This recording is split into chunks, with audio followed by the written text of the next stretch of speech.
Bismillahirrahmanirrahim. Assalamualaikum warahmatullahi wabarakatuh. Perkenalkan, nama saya Hari Andika, Prodi Kimia, Fakultas Sains dan Teknologi, UIN Raden Patah Palembang.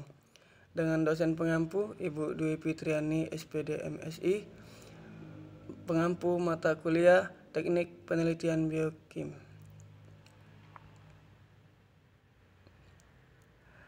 Apa itu COVID-19 yang biasa disebut oleh masyarakat lingkungan, yaitu virus corona? Pembahasan yang pertama yaitu virus corona adalah benda mati yang dapat hidup di media hidup.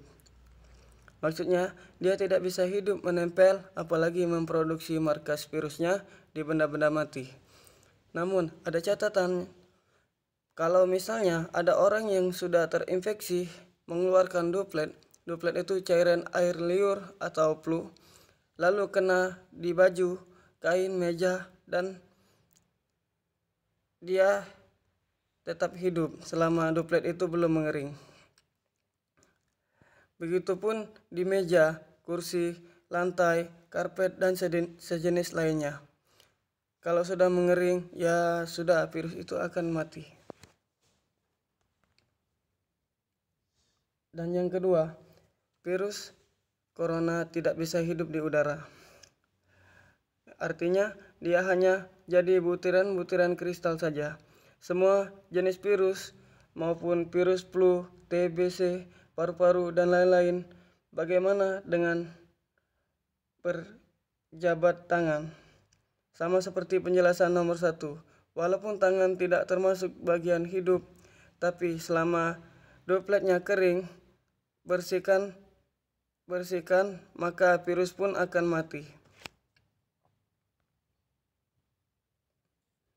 Nah, pembahasan yang ketiga, virus ini tidak bisa hidup di air panas, air asin, dan lain-lain. Karena jika sudah terinfeksi, segera konsumsi vitamin E, vitamin C, yang contohnya jeruk, mangga, dan lain-lain. Ini yang keempat, yang terinfeksi atau yang dinyatakan positif berpeluang sembuh total bagi mereka yang ketahanan tubuhnya kuat. Nah, artinya bagi mereka yang ketahanan tubuhnya kuat, tidak memiliki riwayat penyakit bawaan seperti paru-paru, TBC, HIV, asma, kanker, dan tumor. Ini pembahasan yang kelima.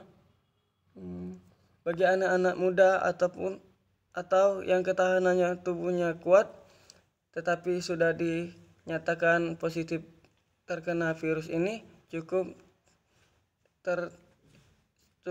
terdiam mandiri di rumah, yang artinya karena usia produktif antibodinya berproduksi 2-3 kali lipat dibanding dengan manualnya. Jangan stres dan panik. Karena jika stres dan panik, maka antibodinya akan lambat berproduksi. Dengan itu kita mudah terserang, apalagi stres. Itu hanya membuat psikosomatik, kondisi jiwa yang lalu membuat lemah.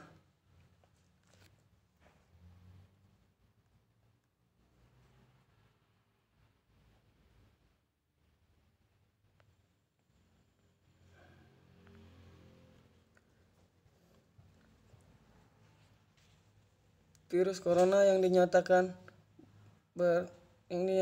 bertahan hidup di tempat basah lebih dari 9 jam itu hoax, di panci, di kardus, dan di pintu, dan lain-lain. Itu artinya asumsi di dalam tubuh kita,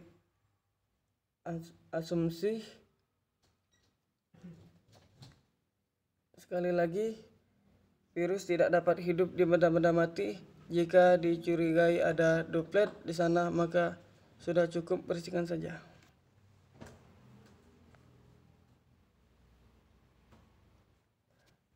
mantan pasien positif atau yang sudah sembuh berpeluang kecil untuk terinfeksi kembali. Nah, yang artinya asumsinya di dalam tubuh kita ada namanya sel memori. Jika dia terinfeksi kembali, maka masa inkubasinya tidak selama waktu awal terinfeksi, hanya 24 jam, karena sel memorinya akan menampilkan data bahwa orang ini pernah terinfeksi.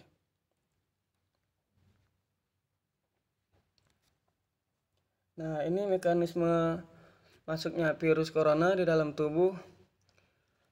Nah, dari virus corona yang tersebar di lingkungan, masuknya melalui mata, hidung, mulut. Setelah itu masuk di sistem pernapasan. Setelah sistem pernapasan akan menyerang paru-paru. Paru-paru inilah yang akan menjadi inti dari pernapasan tersebut. Setelah paru-paru diserang, akan menyerang sel darah, sel RNA, melepaskan potongan material genotiknya. Nah, mekanisme pembentukan kekebalan tubuh. Nah, di sini dapat kita lihat bahwa di kulit jika terkena luka, maka luka itu akan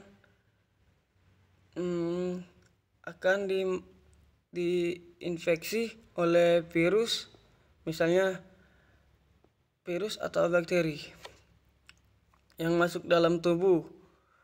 Nah, setelah itu respon dari imun akan keluar, yaitu terbagi menjadi dua. Yang pertama non-spesifik yang akan mengeluarkan fagositosis. Nah, setelah itu yang kedua spesifik. Spesifik ini akan menghasilkan rantai dan imunitas di perlantai sel-sel. Nah, dari fagositosis ini dan rantai akan menghasilkan imunitas humoral, yaitu antibodi ketahanan tubuh. Cara membangkitkan sistem imunisasi tubuh itu dibagi menjadi 6. Yang pertama, memperbanyak makan sayur dan buah-buahan, karena sayur dan buah-buahan itu banyak mengandung vitamin, salah satunya vitamin. Dan yang kedua, cukupi istirahat yaitu cukupi tidur, jangan suka begadang. Yang ketiga, hindari stres. Nah, stres ini akan membuat daya tahan tubuh itu menurun. Yang keempat, ketuk bagian timus yang berada di bagian dada. Ketuk aja 3 kali, maka sistem imunisasinya akan bangkit.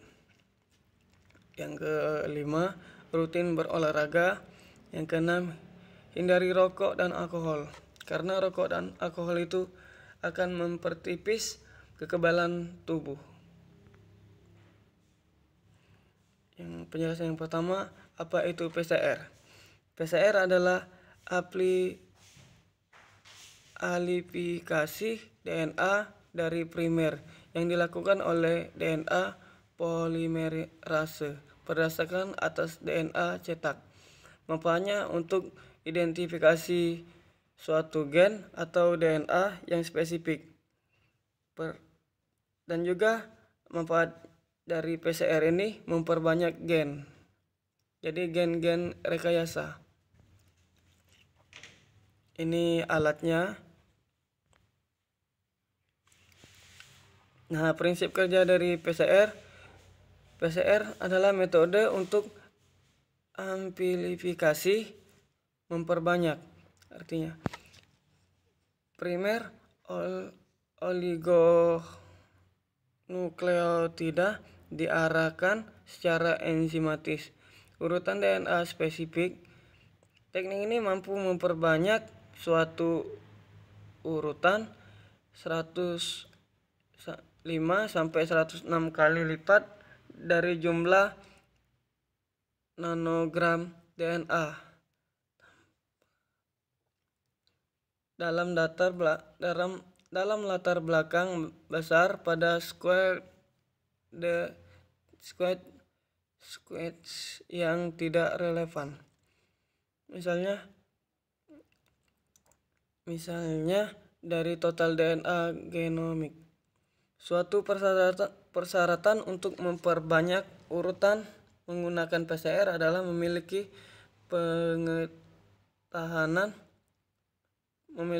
pengetahuan urutan segmen unik yang mengapit DNA yang akan diaplikasikan sehingga oligonukleotides tertentu dapat diperoleh. Nah, ini mendeteksi virus corona menggunakan PCR. Menggunakan metode rapid test menjadi salah satu efektif untuk mendeteksi infeksi virus COVID-19 yang telah dilaksanakan di berbagai negara termasuk Indonesia. Rapid merupakan tes massal yang memiliki bermacam-macam jenis. Salah satunya adalah PCR. Rapid test menggunakan metode PCR digunakan untuk mendeteksi adanya infeksi COVID-19 dalam suatu tubuh seseorang. Tes ini dapat menemukan partikel virus pada tubuh setiap individu dan menempatkan urutan gen coronavirus tertentu. Selanjutnya, PCR akan membuat banyak salinan untuk memudahkan pendeteksi. Tes ini dilakukan oleh petugas kesehatan dengan menyengkang bagian tenggorokan atau mengambil sampel air ludah atau juga sampel cairan dari saluran pernapasan. Terima kasih. Mungkin itu saja yang dapat saya sampaikan. Saya akhiri. Wassalamualaikum warahmatullahi wabarakatuh.